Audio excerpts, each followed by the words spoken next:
Halo guys, perkenalkan nama saya Eki Andreas. Di sini saya akan mempresentasikan materi manajemen keuangan kita tentang pengelolaan risiko valuta asing. Oke, baik, terima kasih. Di sini saya akan menjelaskan tentang apa itu pengantar dari risiko valuta asing.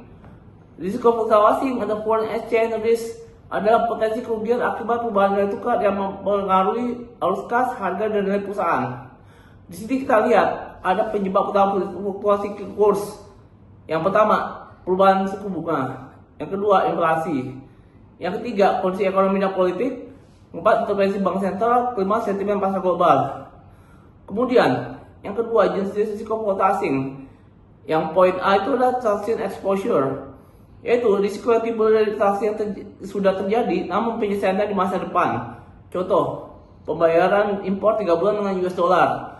Yang ke poin B, yaitu transaction exposure, yaitu adalah risiko akibat penjabaran laporan keuangan konsolidasi dari mata uang asing ke mata uang lokal yang dialami oleh perusahaan multinasional. Kemudian, yang poin C, economic exposure, yaitu risiko perubahan nilai tukar yang mempengaruhi daya saing, harga, dan produktivitas jangka panjang. Kemudian yang ketiga itu dampak risiko valuta asing. Yang pertama, kerugian transaksi akibat perubahan kurs. Kedua, ketidakpastian arus kas. Ketiga, hilangnya daya saing harga ekspor. Kemudian yang keempat, volatilitas laba bersih atau transaction risk. Yang kelima, perusahaan dari itu terjadi penurunan nilai perusahaan. Yang keenam, ketidakstabilan struktur pendanaan.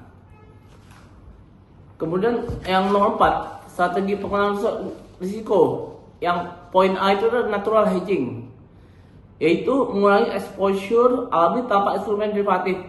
Contohnya, yang pertama, menyamakan mata uang penerimaan dan pembayaran. Yang kedua, pinjaman mata uang yang sama dengan pendapatan. Yang ketiga, menetapkan harga jual dalam mata uang lokal. Keunggulannya, tanpa biaya finansial. Kelemahannya, fleksibilitas terbatas. Yang B, contractual hedging atau menggunakan kontrak derivatif. Yang pertama, yaitu forward kontrak, perjanjian membeli atau menjual mata uang pada harga kurs tertentu untuk masa depan. Sehingga dari forward kontrak itu kita dapat ada yang pertama itu fleksibel. Yang kedua, tidak membutuhkan biaya di awal. Yang kedua, futures kontrak, kurang standar di bursa, cocok untuk hedging jangka panjang. Yang ketiga, currency swap, pertukaran pokok dan bunga dalam mata uang berbeda, sering digunakan untuk pendanaan internasional. Yang keempat, currency option, hak bukan kewajiban untuk membeli atau menjual mata uang. Yang di sini kita ketahui, maka yang terjadi itu adalah cocok saat pasar sangat volatil. Kemudian ada biaya premium option.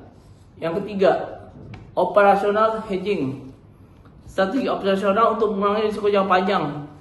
Yang pertama, diversifikasi pasar ekspor. Yang kedua, diversifikasi basis produksi. Yang ketiga, pembelian lokasi pabrik yang lebih stabil kurs. Kemudian yang keempat, pengaturan uang supply chain global. Yang kelima, dari situ kita ketahui proses manajemen risiko valuta asing. Kita lihat yang pertama itu ada identifikasi risiko. Dari identifikasi risiko itu kita ketahui maka terjadi untuk mengidentifikasi yang terekspos. Kedua itu adalah menentukan mata uang dominan. Yang ketiga, melihat histori volatilitas kurs. Yang kedua, pengukuran risiko. Dari pengukurannya itu kita lihat ada 4 ya. Yang pertama itu adalah sensitivity analysis. Kedua, value at risk atau VAR. Ketiga, cash flow at risk. Keempat, stress testing. Kemudian yang ketiga, penerapan kebijakan hedging meliputi target hedging, misal 50-80% dari exposure. Kedua, instrumen yang boleh digunakan. Ketiga, batas risiko. Dari poin itu kita lihat dari poin 4, kemudian pemilihan instrumen hedging berdasarkan biaya, horizon waktu, tingkat kepastian dari itu exposure-nya. Kelima, monitoring dan evaluasi, menilai efektivitas hedging menyesuaikan dengan perubahan pasar. Kemudian pelaporan ke manajemen. Yang keenam, contoh sederhana hedging. Kita lihat analisa perhitungannya. Misalnya dari forward hedging itu perusahaan Indonesia akan membayar 1 juta US dollar selama 3 bulan. Kurs spot sama dengan 15.500 rupiah. Forward 3 bulan sama dengan 15.700. Jika kurs jatuh tempo sama dengan 16.200, maka tanpa hedging kita harus membayar sebesar 16,2 miliar. dengan bakal kita lakukan pembayaran sebesar 15,7 miliar. Berarti kan dari situ kita akan terjadi penghematan sebesar 500 juta dan siapa itu kan forward hedging itu. Kemudian poin 7, manfaat pengelolaan risiko foreign exchange yang efektif. Yang pertama, stabilitas arus kas. Yang kedua, pendekatan kemampuan perencanaan keuangan. Yang ketiga, perlindungan margin laba. Yang keempat, meningkatkan daya saing. Kelima, mengurangi volatilitas nilai perusahaan karena mendukung kepastian investasi yang pendanaan. Nah, di sini kita lihat ada kesimpulan yang kita tarik di materi ini itu adalah yang pertama, pengelolaan risiko valuta asing untuk menjaga stabilitas finansial perusahaan. Yang kedua, 3 poin utama, transaction economic. Ketiga, hedging dapat dilakukan dengan natural, kontraktual maupun operasional hedging. Kemudian yang keempat yang terakhir itu adalah penggunaan instrumen derivatif, misalnya di forward, futures, swap, option, sangat efektif dalam mengurangi ketidakpastian nilai tukar.